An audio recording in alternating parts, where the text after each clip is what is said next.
Salut à tous! Aujourd'hui, je vous raconte une histoire incroyable où la ténacité et l'ingéniosité ukrainienne viennent donner une leçon à la Russie. Depuis le 1er juin, c'est un festival d'action audacieuse qui s'abat sur le géant russe. On va voir ensemble ces moments forts où David, petit mais malin, met une sacrée claque à Goliath. Depuis le 1er juin, l'enfer s'abat sur la Russie. Imaginez, un géant sûr de lui, et puis, paf, des petites flèches bien placées qui le touchent là où ça fait mal. Depuis le début du mois, l'Ukraine a lancé une série d'attaques surprenantes, toujours plus précises et dévastatrices. Le 1er juin 2025, une opération baptisée Toile d'araignée a secoué la Russie. Ce jour-là, 117 drones de type FPV, oui 117, ont été lancés simultanément depuis des camions en territoire russe. Ces drones, assemblés à partir de pièces transportées clandestinement, décollaient discrètement depuis des conteneurs en bois équipés de toits ouvrants.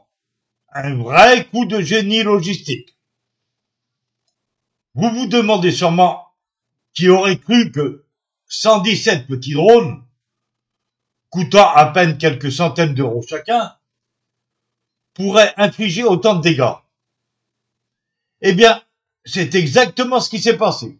Ces engins ont frappé plusieurs bases aériennes, notamment celles de Belaya, Diaghilevo, Ivanovo, Severny, Olenia et Voskresenka, dispersés à travers la Russie, jusque dans la Sibérie orientale. Les résultats? La destruction ou l'endommagement de 41 avions militaires russes, dont des bombardiers stratégiques comme les Tu-95, Tu-22M3 et Tu-160, ainsi qu'un avion de surveillance A-50. Une vraie claque pour la puissance aérienne russe. Mais ce n'est pas fini. 2 jours plus tard, le 3 juin, un autre coup de maître. Une attaque ciblée sur le pont de Crimée. Ce lien vital entre la Russie et la péninsule. Plusieurs piliers du pont ont été sérieusement endommagés, menaçant son intégrité. C'est un message fort. Rien n'est à l'abri, pas même ce symbole stratégique. Le 5 juin, l'Ukraine ne ralentit pas. Ce jour-là, plusieurs installations clés, comme des raffineries et des usines, sont touchées par des incendies impressionnants.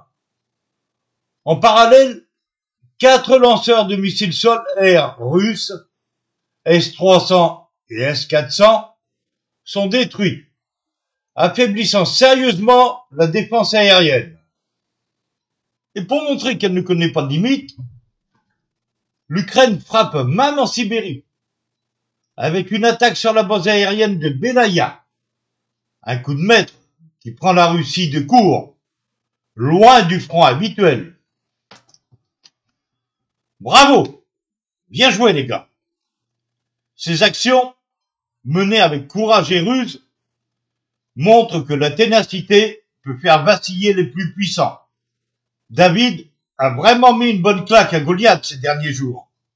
Alors bravo à tous ceux qui tiennent bon, avec cette détermination incroyable. Leur histoire nous rappelle qu'avec la volonté et de l'ingéniosité, même les plus petits peuvent faire la différence. Et maintenant, à quoi doit s'attendre la Russie? Une question ouverte, qui résonne comme un défi lancé à un adversaire en pleine tension. Le combat continue, et l'histoire est loin d'être écrite.